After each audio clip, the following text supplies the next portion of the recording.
Boa tarde, amigo da internet. Namastê, família Pax. Bem-vindo àqueles que estão chegando pela primeira vez.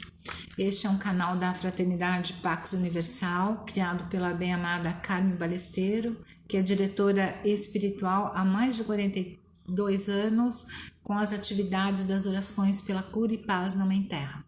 De segunda a sexta, todos os dias, às 17 horas, ela sempre entrevista algum profissional que tem a ver com a história da Pax.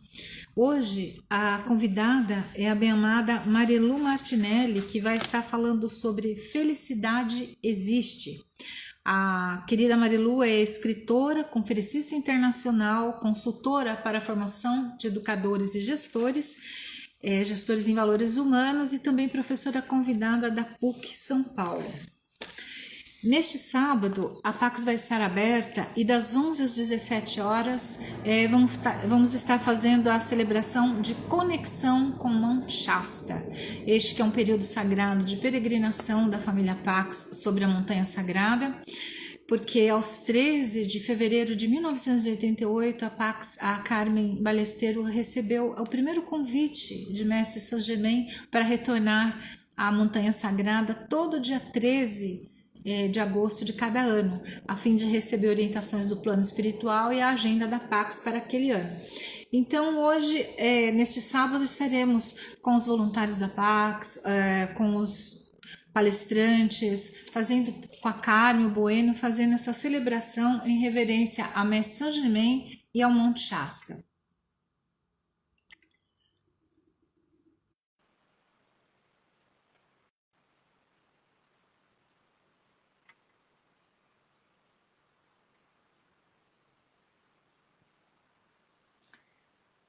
Boa tarde, bem-vinda.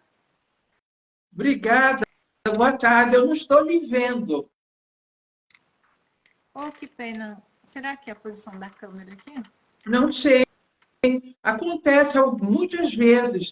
A vez passada, não. Quando eu estava com a Carmen, deu tudo certo. Mas muitas vezes eu só vejo a mim, não vejo. Ela disse que parece que é um lugar da conexão da internet, eu não sei. Bom, você está me vendo? Perfeitamente ouvindo. Bom, então acho que as outras pessoas também, né? Sim, Devem estão. estar. Então, vamos conversar.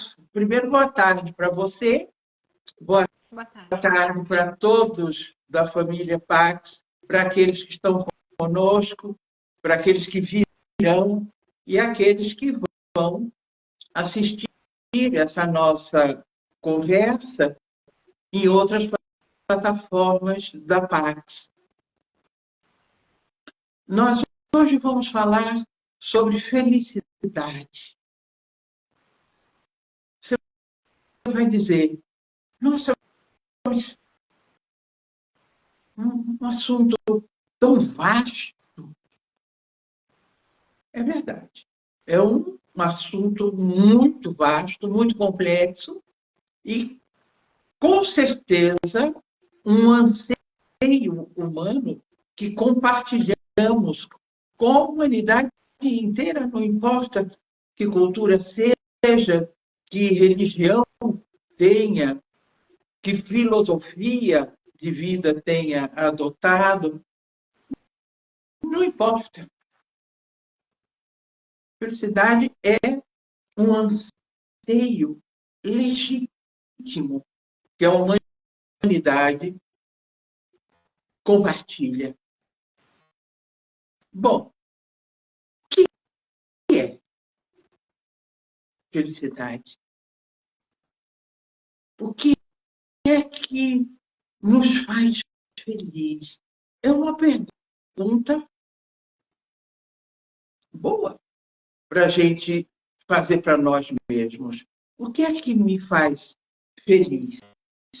Eu sei exatamente o que é felicidade,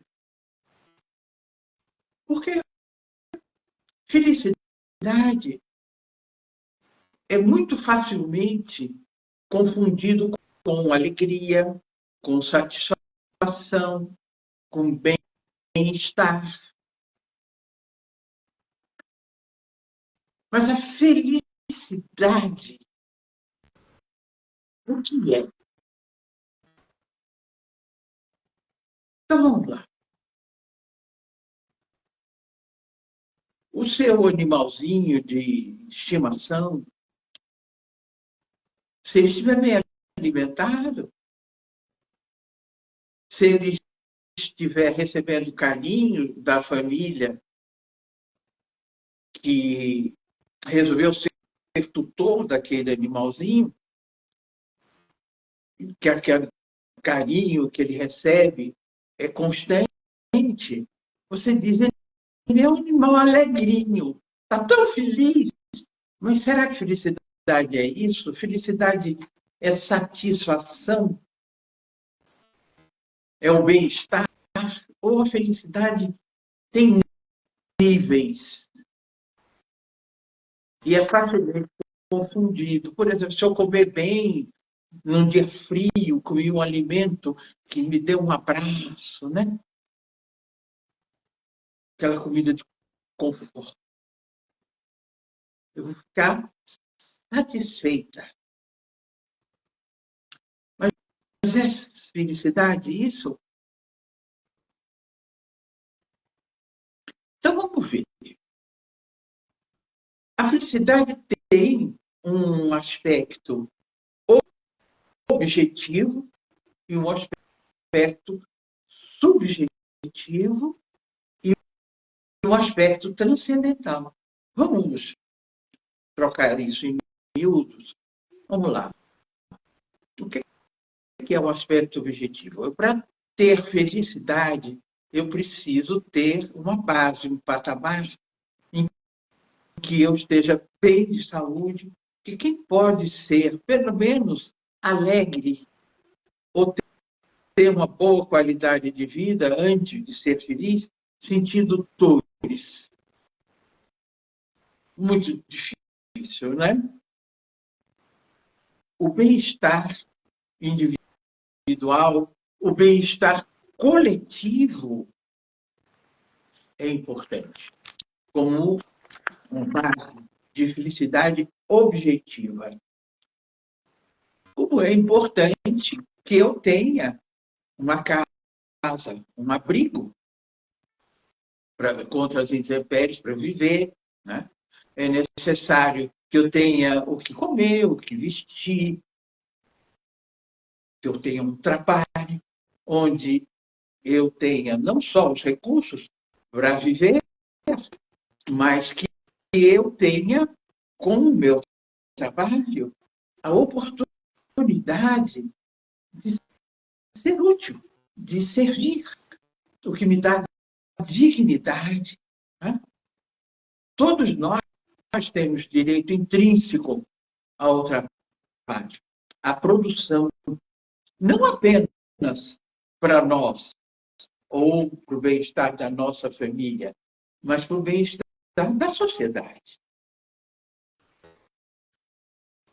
É possível, objetivamente, você ser feliz sem essa base objetiva? Muito difícil. Muito difícil. Quando eu digo um abrigo, eu não quero dizer que você precise ser proprietário de uma casa, mas que você tenha direito a um lugar onde você possa morar com dignidade. Né? E você tem um aspecto subjetivo. Que aspecto subjetivo é esse? O aspecto subjetivo passa pela qualidade dos nossos pensamentos, passa também pelo fluxo hormonal, passa pelos nossos humores. O fluxo subjetivo passa à medida que eu tenha de autoconhecimento, à medida que eu tenha de compreensão da transitoriedade das coisas. Essa minha felicidade subjetiva depende muito de quanto eu vivo de imaginação, de idealizações e o quanto eu estou realmente comprometida de fazer esse momento em que eu estou na forma humana, vivendo e convivendo, o quanto eu tenho noção da importância de contemplar no meu potencial humano as minhas dimensões materiais e as minhas dimensões espirituais. Ora, dentro desse aspecto subjetivo, eu vou querer ser feliz, claro. Mas eu me pergunto o que é felicidade para mim. Eu pergunto a mim mesma, é possível ser feliz sozinho? É possível para nós humanos sermos felizes vendo a tristeza, a miséria humana ao nosso redor? Esses são questionamentos fundamentais para que você vá abrindo caminhos internos de autodescoberta. Porque senão você vai ser alguém que se queixa muito mais do que agradece, por exemplo. Ou alguém que tem muito mais medo da vida do que amor e reverência pela vida. Então vamos ver por que de repente,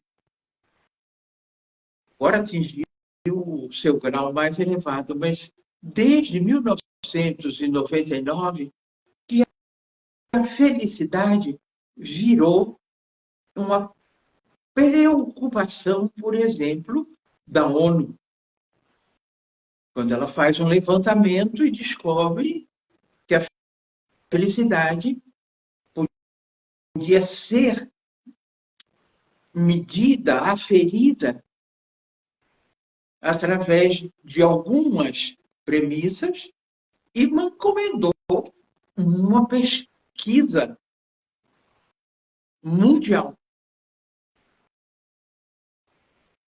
Foi quando foram consultadas uma quantidade enorme de pessoas, eu não lembro agora exatamente, mas do mundo inteiro. Países ricos, de grande avanço tecnológico, econômico e bélico, e países remediados e países ditos pobres. E foi perfeita a pergunta nesse questionamento mundial também o quanto a influenciava aquelas pessoas o fato de crer ou não em Deus. Não obrigatoriamente uma religião, mas crer ou não crer em Deus. O quanto também isso seria um indicador de felicidade. Qual foi o resultado dessa enquete mundial? O resultado foi que aquelas pessoas que viviam em países mais ricos, com mais condição de uma certa, um equilíbrio, não diria hegemonia, porque isso jamais vai ocorrer, mas com maiores possibilidades de garantir sua sobrevivência e subsistência, países onde os governos garantiam saúde grátis, educação grátis, de qualidade, onde o PIB, o Produto Interno Bruto de cada país, era alto, onde não havia o abandono social e a desigualdade econômico-social que existe nos chamados países em desenvolvimento e pobres. Então, eles fizeram essa enquete mundial e, pasmem vocês, os países mais ricos, com menor desigualdade social, com mais possibilidades de autorrealização material, social e econômica, eram os países que menos acreditavam em Deus. E eram os países onde o índice de felicidade, como poderia se esperar, do ponto de vista objetivo, não era tão alto. Os países ditos mais pobres não só acreditavam em Deus, mas como respondiam que acreditavam na felicidade e se comportavam como pessoas felizes em muito mais alta porcentagem. Você diria, bom, quer dizer, objetivamente tinha tudo para ser feliz. É comum você ver quando alguém é muito queixoso, que reclama o tempo todo, que dificilmente desenha um sorriso nos lábios. Você diz, meu Deus, aquela criatura tem tudo. É bonita, ou bonito. Tem a sobrevivência e a subsistência garantidas, porque ou nasceu num berço de ouro, ou tem um trabalho que a remunera bem, tem condições de dignificar sua ação na sociedade, tem uma vida digna de ser vivida. No entanto, é uma pessoa tão triste, tão carente, embora tenha tudo o que materialmente era possível ser adquirido. E, no entanto, e não tinham, a grande maioria não tinha essa fé, essa crença em Deus. Pasmem vocês, os mais pobres, os países africanos, por exemplo, não só a crença em Deus era a maioria absoluta, assim como também nos países em desenvolvimento, um terço da humanidade acredita em Deus, a gente sabe disso, e mais de um terço da humanidade se localiza na Ásia, onde realmente uma fé os move de maneira muito profunda.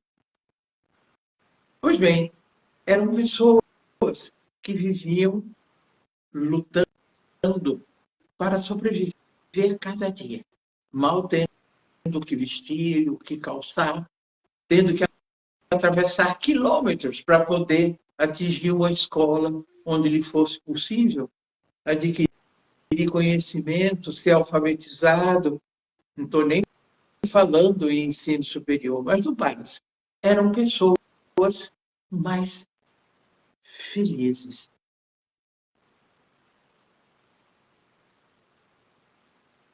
Ora, do que a gente está falando? Está falando que quando você não contempla as suas dimensões espirituais, Você não contempla uma das suas necessidades básicas de realização? Você é capenga. É como um pássaro com uma asa só. Não voa. O que eu estou dizendo? Que a sobrevivência é importante, é fundamental, é a base. É fundamento, ou seja, é alicerce, né? Para você ser feliz. Mas e a transcendência? Que é outra necessidade básica do ser humano. Ela não é fundamental, ela é essencial. Aí sim você tem as duas asas. Porque você contemplou as suas dimensões humanas e as suas dimensões espirituais, transcendentais. Se você observar hoje, passados os anos, quando você tem hoje na história da humanidade, pela primeira vez, a felicidade como matéria em universidades. Aqui em São Paulo existe um instituto que chama-se Instituto Feliciências, que se dedica a pesquisar e a oferecer cursos sobre felicidade. Você tem as universidades no mundo, nos Estados Unidos, na Europa, aqui no Brasil mesmo temos a Universidade de Brasília, a Universidade de Pernambuco. Aqui a USP estava dando cursos também, se não me engano, a Universidade de Salvador também. Não tenho certeza, mas me parece que sim. Sobre felicidade. O que fazer para ser feliz? Virou matéria universitária. Ora, por que isso? Porque o mundo está muito triste. Está muito infeliz. Nós atingimos o ápice, o cume dos desastres que a inversão de valores provocou. Que inversão de valores eu estou me referindo? E a que valores? Valores éticos e valores espirituais. Nós, há 400 anos atrás, tivemos uma reviravolta muito grande no mundo e foi importante. Foi quando surgiu na França e contagiou a Europa de uma maneira bastante ampla, um movimento científico e filosófico que foi chamado de iluminismo. É tão forte o iluminismo que até hoje as universidades, na sua maioria, são iluministas. Foi bom, por quê? Porque a gente vivia um aprisionamento do conhecimento que era detido com mãos de ferro pelo clero católico. Então, as descobertas científicas, os questionamentos filosóficos tinham que passar pelo crivo da aprovação ou não clerical. Claro que isso era uma maneira de submeter o conhecimento e a sede humana de saber, né?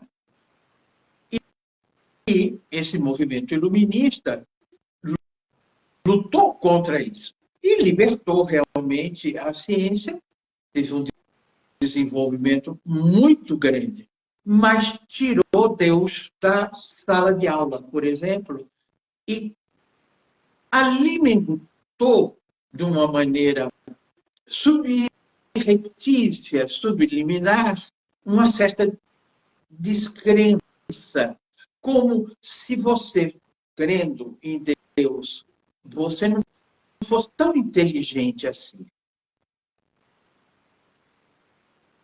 Ora, o iluminismo culminou com a Revolução Francesa, que foi a de liberdade, igualdade, fraternidade, e foi um fiasco. Porque até hoje nós não encontramos isso. Uma proposta que seria uma proposta sonhada. Mas tudo isso, depois advindo a Revolução Industrial, transformou o ser humano como alguém destinado a produzir. Aí você começou a ter uma inversão de valores, porque ter e fazer ficou mais importante do que ser e ter consciência de estar naquele momento e do que e no que agir. E para que fazer? Isso prometeu ao mundo muito e entregou muito pouco. Foi separando nós de nós mesmos, homem de mulher, foi criando separações e preconceitos de gênero, de religiões, porque foram inevitáveis que outras organizações religiosas acontecessem, pois o homem tem essa necessidade intrínseca de transcender. E o poder passou a ser também ambicionado por essas formas diversas de crenças e cultos. Ora, a religiosidade é uma coisa, a espiritualidade é outra.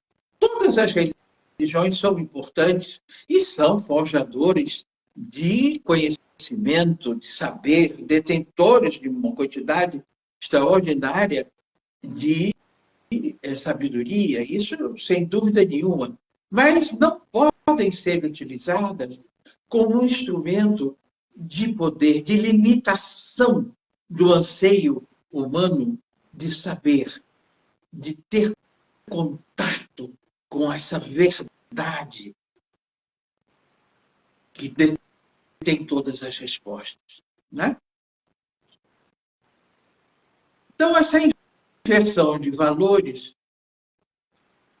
ela fez um mal muito grande. Por quê? Porque limitou. Você pode ter anseio, pode ter sede por sabedoria, você precisa saber, buscar, querer revelações. Isso é natural. Que você é um anseio humano. Mas você é tão longe de você e daquilo que realmente lhe faria feliz, que foi entristecendo a humanidade.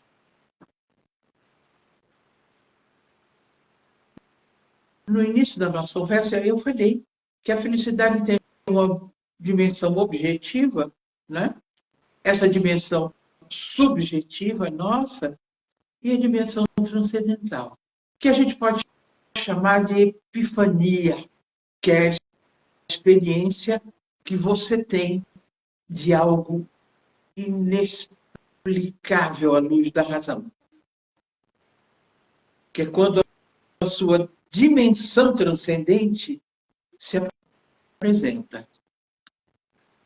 Um exemplo dessa apresentação do transcendental eu posso compartilhar com vocês aqui com um grande, extraordinário filósofo, um chamado doutor do cristianismo, que foi São Tomás de Aquino.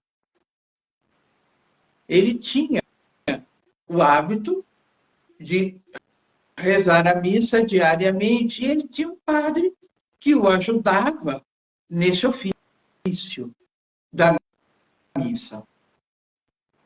Nesse dia, quando ele levantou na Eucaristia o cálice, ele foi tomado por uma experiência, por uma epifania, por uma experiência transcendental de tamanho poder que ele cai de joelhos e fica.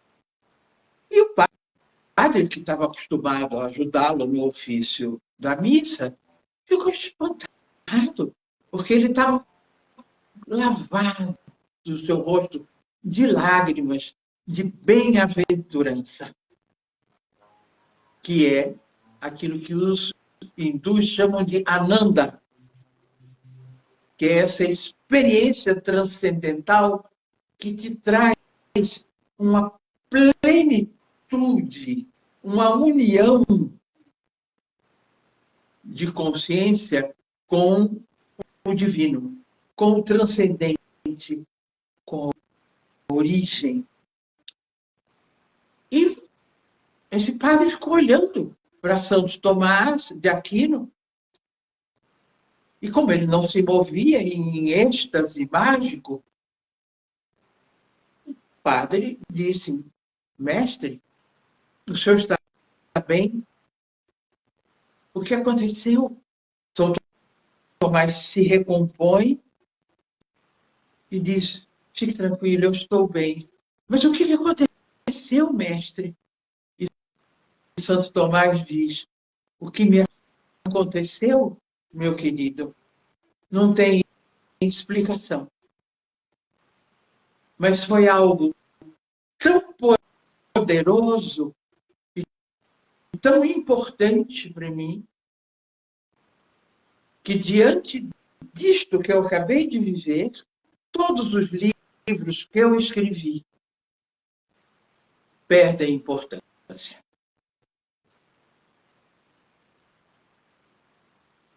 Com certeza ele teve esse êxtase espiritual que mostra a origem, mostra o contato com a essência, com aquilo que você é.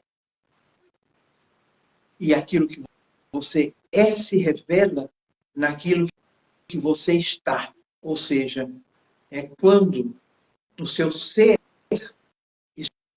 espiritual eterno se faz presente objetivamente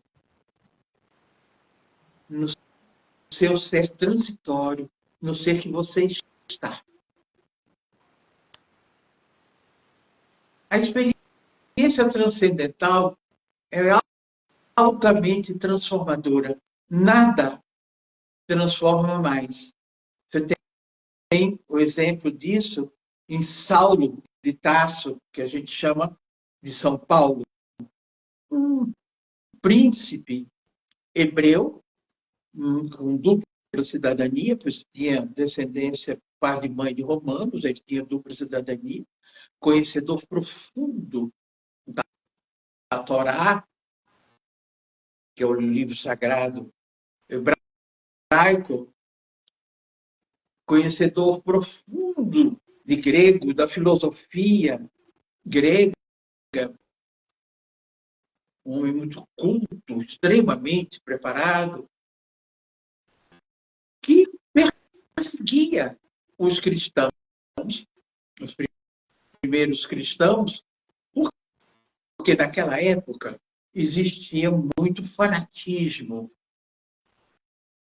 E ele tinha horror disso. Então, como da Palestina vinha uma quantidade muito grande de chamados profetas e de homens que mobilizavam centenas de pessoas, ele desconfiava disso e ele temia que isso desvirtuasse, que fosse um obstáculo para a autorrealização dos hebreus. Até que um dia ele vai em perseguição em direção à Síria, e no caminho de Damasco, ele tem a visão, a epifania, quando Cristo Jesus aparece para ele em todo o seu esplendor e luminosidade e diz: Saulo, Saulo, por que me persegues? Ele cai de joelho, cego, diante de tamanha luminosidade, e assim como Santo Tomás chora. Num momento de extrema bem-aventurança, que é a forma mais elevada de felicidade, ele toma consciência, cada uma de suas células, toma consciência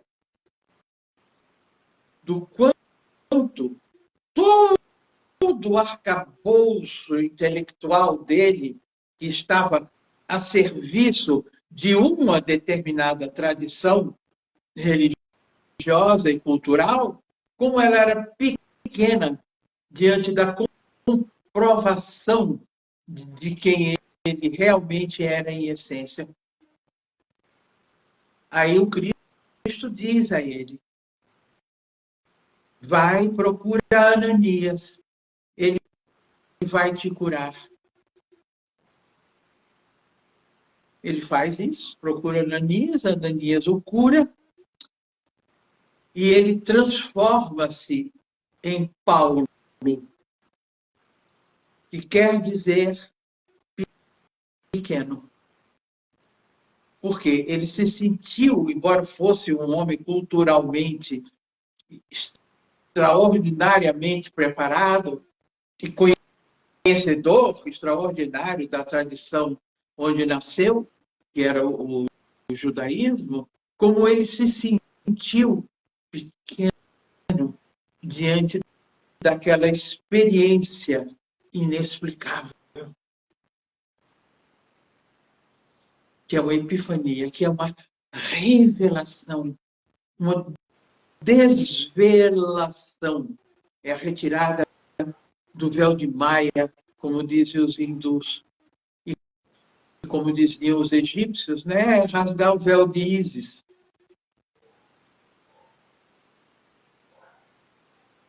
A experiência transcendental é a mais profunda e transformadora que um ser humano pode ter.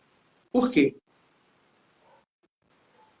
Porque ela te revela que a felicidade não tem absolutamente uma receita. Que a felicidade é uma construção consciente. Ela é um estado, enquanto estamos encarnados na forma humana, é um estado que a tua consciência atinge e que se torna um patamar de onde você vai dar o seu grande salto quântico de percepção, de vivência dos valores humanos e espirituais, como reconhecimento de quem você é. É quando você percebe que esses valores não são apenas valores éticos e valores que foram necessários para que nós nos organizássemos individualmente e também socialmente, coletivamente, parâmetros de convivência conosco mesmo e com os outros. Não. Você percebe que esses valores são o que você é. Não é um discurso que você faz. Não é uma tese que você defende. É o que você realmente é. Então, a alegria, poderíamos dizer, que é um anúncio que a alma nos faz de que felicidade é possível. Mas a experiência transcendental é a descoberta vivida no físico de que você é um ser além do tempo, de que você transcende a forma, transcende tudo o que é estático, material, e que nada é estático, mesmo que você não perceba, está vibrando atomicamente, emitindo frequências, está vivo.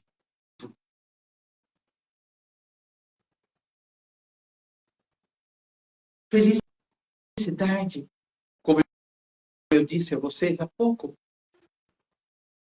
foi medida entre países e foi escolhido como o país com o índice mais alto de felicidade, no sentido de satisfação pessoal, de alegria de viver e de reverência ao transcendente, ao divino, foi um país pequeno. Na Ásia, no Sudeste Asiático, esse país chamado Butão. Talvez a grande maioria nem tenha ouvido falar desse país. É um país agrícola, tem o regime monárquico, ele tem o rei. E esse rei fez uma opção de governo de consultar o seu povo. O que é que ele queria para ser feliz? E eles queriam muito pouco. Eles queriam ter um teto, ter comida na mesa, ter um trabalho, se divertir, compartilhar com as pessoas datas sagradas, com cantos, com danças, com jogos coletivos. E queriam respeito e queriam uma convivência de mútua colaboração. O Butão foi eleito o país mais feliz do mundo. Ora, então a felicidade virou algo possível. Para quem dizia, felicidade não existe, existem momentos. Momentos existem de alegria, de tristeza, mas felicidade é uma meta. Uma meta possível para nós humanos. É um estado de consciência. Né? Como se fosse um promontório de onde nós partíssemos para os nossos voos. É a possibilidade de mudar a sua visão da existência humana. Aí, países no mundo inteiro começaram a convidar o rei do Butão para ele dar palestras. E entre os países que o convidaram estava o Brasil. E, especificamente, quem convidou foi a Federação das Indústrias do Estado de São Paulo. E ele veio dar uma palestra. A palestra que ele deu foi algo comovente, porque as prioridades dele era fazer feliz o povo que ele que tinha nele a sua liderança máxima, o seu rei, né? O seu governante. Eu posso imaginar o que não deve ter sido na cabeça de grandes empresários ali presentes, diante daquele homem bonito, vestido de uma maneira linda, mas muito diferente deles, e com metas, com prioridades, com preocupações, não em produzir mais, em amealhar mais, em ter mais poder, mas em ser um veículo promotor de felicidade. Isso aconteceu há uns anos, uns 10 anos atrás. Algo inesquecível. Eu tenho certeza que ninguém ficou do mesmo jeito. Diante daquele homem que falava de felicidade, com aquela intimidade.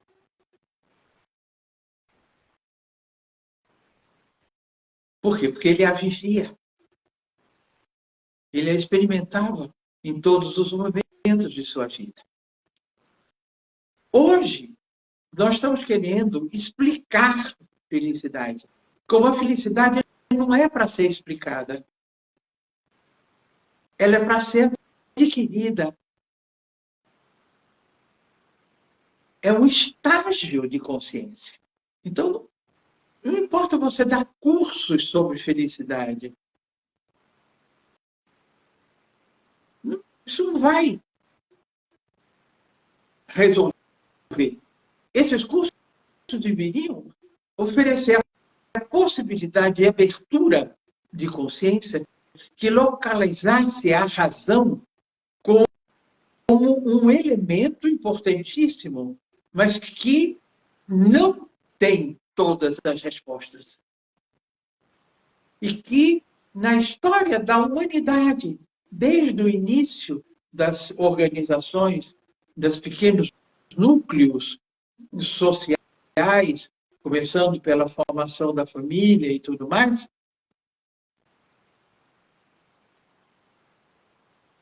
nunca foi pela razão que nós conquistamos patamares de percepção que nos permitiram dar saltos de qualidade na evolução humana. Nunca foi a razão. Você pode fazer uma pesquisa, se quiser, pesquisa no Google. Você vai ver. Quem assistiu a um filme, que, aliás, era o filme preferido dos Beatles, que chamava-se 2001, Uma Odisseia no Espaço. Quem não viu, tem no YouTube. Tem uma cena onde hominídeos, meio macaco, meio homens, ficam pasmos, estáticos, amedrontados, diante de um monolito preto, um retângulo, que cai do céu e é enfiado na terra. E aquilo emite uma frequência poderosíssima de energia. E eles ficam dançando em torno daquele objeto sem saber exatamente o que fazer. Aí como sempre, aparece um, né, que entra na mesma frequência. Afinal de contas, Deus é uma frequência. Nos cabe sintonizar essa frequência, né? Ele vai e toca aquele monolito, e no momento que ele toca, ele tem essa experiência do transcendente. Ele ri e ele pega uma costela de um animal que ele havia abatido para comer e gira em cima da cabeça e solta, e aquela costela vai se transformando numa nave espacial. Lindíssimo, né? Quando você percebe que você é capaz de transformar algo em outra coisa, a sua criatividade naquele momento demonstra que é nela que se baseia toda a evolução humana. Evidente que a criatividade é a serviço do bem, a serviço da verdade, da retidão, do amor, da paz e da não violência.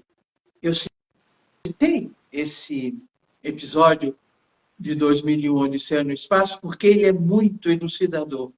Mas todo mundo sabe, aprendeu na escola, como foi que Newton descobriu a lei da gravidade. Foi quando a maçã caiu na cabeça dele. Ele descobriu a atração da gravidade. Como foi que Fleming descobriu o antibiótico, a penicilina? Ele costumava fazer arroz com bacon, com toicinho, defumado, nos cafés da manhã, como bom inglês. Mas ele esqueceu um pedaço do toicinho. Ele estava pesquisando isso, pesquisando como é que ele chegaria ao antibiótico. Ele nem sabia exatamente o que era o antibiótico, mas ele sabia que era possível criar uma possibilidade de destruir invasores da nossa saúde. Aí ele foi fazer o café da manhã dele, quando ele achou aquele pedaço que ele havia esquecido, ele achou o pedaço de toicinho com bolor. Imediatamente isso remeteu às pesquisas que ele estava fazendo e ele descobre a penicilina, que a partir dali salvou e salva até hoje milhares de vidas. A gente pode citar inúmeros exemplos de que o chamado acaso, entre aspas, que acaso não existe, né? Existe a sincronia. Ele sintonizou a estação, o dial do seu receptor, aonde deveria. E ele, então, imediatamente ele não questiona, né? Porque a intuição é a voz silenciosa da alma. Não confunda intuição com percepção. Não confunda intuição com um processo premonitório. Não confunda intuição com um pressentimento. Não.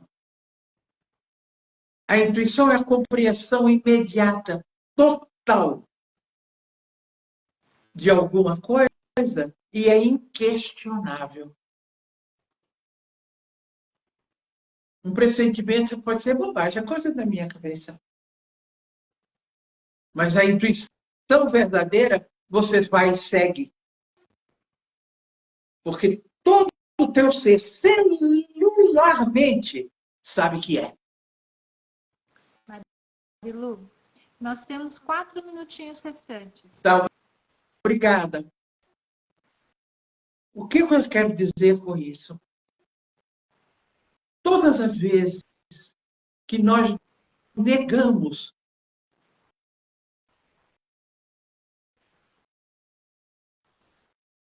e a nossa dimensão espiritual, quando você fica apenas tentando explorar e desenvolver as suas dimensões materiais, enfim, o seu intelecto, e é importante, evidente que é importantíssimo você conhecer sua mente, saber que ela precisa ser sua aliada, que o seu intelecto precisa ser abrilhantado para você ter discernimento, se a vida é feita de escolhas, como sabemos que é, para você ter cada vez mais refinamento e capacidade de escolher bem, de discernir que o bem é sempre o bem, ainda que poucos o pratiquem, e que o mal é sempre o mal, mesmo que muitos o pratiquem. O discernimento é importantíssimo para que você honre o seu sagrado nascimento e você perceba que o ser humano é intrinsecamente propenso ao bem. Por isso somos solidários.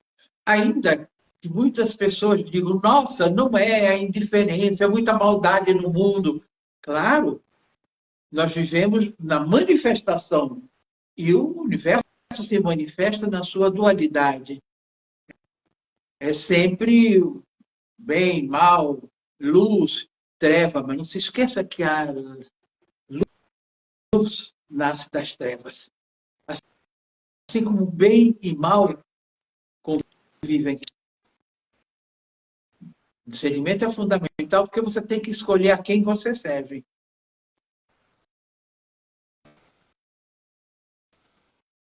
Os indígenas norte-americanos dizem que nós temos dois lobos dentro de nós. Um feroz e um dócil, manso, amoroso. Depende daquele que você quer alimentar. Portanto, meus queridos, queridas, felicidade é uma escolha. A quem você serve? Você serve ao que está passando, ao transitório, ao impermanente, ou você serve àquilo que é?